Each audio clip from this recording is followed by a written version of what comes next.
Welcome back to Inspire TV. Today, we'll be unraveling a major international story. The International Criminal Court, ICC, has issued arrest warrants for three high-profile figures: Israeli Prime Minister Benjamin Netanyahu, former Defense Minister Yoav Gallant, and senior Hamas official Mohammed Deif. These charges are tied to the Israeli-Palestinian conflict, a long-standing and deeply contentious struggle.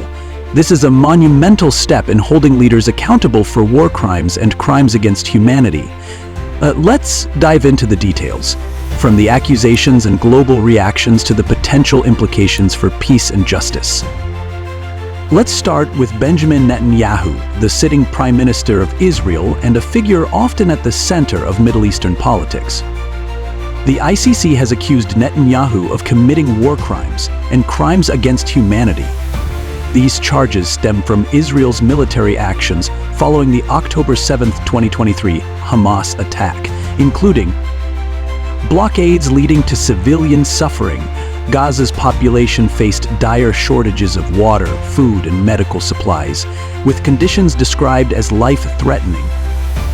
Targeting civilian infrastructure, airstrikes reportedly destroyed schools, hospitals, and refugee shelters, leaving tens of thousands homeless.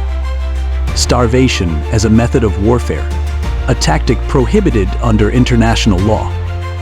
According to the ICC, Netanyahu's government's actions systematically deprived civilians of basic life necessities, causing large-scale deaths and displacement. The blockade imposed on Gaza by Netanyahu's administration has been widely condemned as a form of collective punishment. It restricted the entry of essential resources, creating what some human rights groups call an open-air prison. By November 2024, reports revealed over 10,000 civilian deaths, many of them children. Survivors described harrowing conditions, with medical workers unable to treat the injured due to a lack of supplies. International humanitarian organizations have repeatedly warned that these measures violate Article 54 of the Geneva Conventions, which explicitly bans the starvation of civilians as a military strategy. Next on the ICC's list is Yoav Gallant, Israel's former defense minister. Gallant played a key role in orchestrating military operations against Gaza during his tenure. The charges against him include 1. Direct involvement in authorizing indiscriminate bombings of densely populated areas. 2.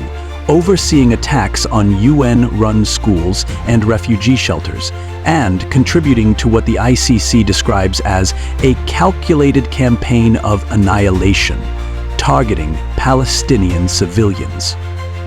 Gallant's defense argues that these actions were part of Israel's right to self-defense after the October 7 attacks. However, critics claim his policies blurred the line between military strategy and war crimes. The third individual targeted by the ICC is Mohammed Deif, a senior Hamas commander often referred to as the shadow figure of Gaza. Deif is believed to have masterminded the October 7, 2023 attacks, which left over 1,200 Israelis dead and took 250 hostages. Deif faces charges of crimes against humanity, including mass killings and torture, orchestrating the largest-scale hostage-taking in modern history, and deliberate targeting of civilians during the attack. Interestingly, Israel claimed to have killed Deif in a July 2024 airstrike. However, the ICC has neither confirmed his death nor dropped the charges, arguing that his reported death remains unverified. Israel has outright rejected the ICC's actions, citing its non-membership in the court. In a fiery statement, Netanyahu denounced the warrants as a shameful attack on Israel's sovereignty and the Jewish people. זהו צעד אנטישמי שיש לו מטרה אחת: להרתיע אותנו ממימוש זכותנו הטבעית להגן על עצמנו מול אויבים הקמים עלינו להשמידנו. מאשימים את מדינת ישראל ברצח עם, בשעה שאנחנו פועלים להגן על עצמנו מאויב שמנסה לבצע בנו רצח עם. שום החלטה אנטי-ישראלית מקוממת לא תמנע מאיתנו ולא תמנע ממני להמשיך להגן בכל דרך על המדינה שלנו. לא ניכנע ללחצים. בית דין מוטה זה החליט להוציא צווי מעצר נגדי ונגד שר הביטחון לשעבר יואב גלנט, בהאשמה מופרכת מן היסוד שאנחנו כביכול ביצענו פשעים נגד האנושות, בעוד שהאמת הפוכה לחלוטין. זאת פשיטת רגל מוסרית. היא פוגעת בזכותן הטבעית של הדמוקרטיות להגן על עצמן מפני טרור רצחני. He emphasized that Israel's military operations were necessary to counter Hamas, an organization it considers a terrorist group. Netanyahu warned other nations against cooperating with the ICC, calling it an illegitimate body hijacked by anti-Israel forces. The United States, another non-member of the ICC, echoed these sentiments.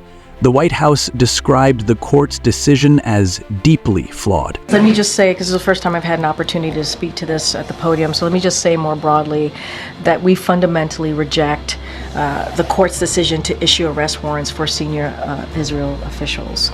We remain deeply concerned by the prosecutor's rush to seek arrest warrants and the troubling process errors that led to this decision. The United States has been clear that the ICC does not have jurisdiction over this matter. You've heard us say this before. Whatever this prosecutor might imply, there is no evidence, none, between Israel and Hamas. There's just none. In coordination with partners, including Israel, we are discussing certainly those next steps, but that's going to look like, and to your question about sanctions, that's basically kind of just answered it in that last part of what I said. We're in consultation with our partners and also, which include Israel, about our next steps. We fundamentally reject that the ICC has jurisdiction over this situation. And so that's something that we've been pretty clear about and will continue. While some U.S. lawmakers called for funding cuts to the ICC. The ICC's announcement has sparked widespread reactions. Pro-Palestinian activists around the world celebrated the decision, seeing it as a long overdue step toward justice. Hamas welcomed the charges against Netanyahu and Gallant, but criticized the court for including Mohammed Deif in the warrants. Meanwhile, European nations like Germany and France urged both sides to comply with international law while refraining from taking sides. The ICC now faces the challenge of enforcing these warrants without the cooperation of key players like Israel and the US. So what happens next? Since the ICC relies on its member states for enforcement, these warrants may limit Netanyahu and Gallant's travel to ICC member countries. However, actual arrests remain unlikely, unless there's international pressure. Still, this decision is symbolic, signaling a shift in how the international community addresses alleged war crimes in the Israeli-Palestinian conflict. For many Palestinians, it represents hope that their suffering is finally being recognized on a global stage. What's your take on this historic move by the ICC? Will it bring justice, or is it another example of political theater? Let us know your thoughts in the comments below. And don't forget to hit that like button, subscribe to Inspire TV, and turn on notifications for the latest updates on breaking global events. See you in the next video.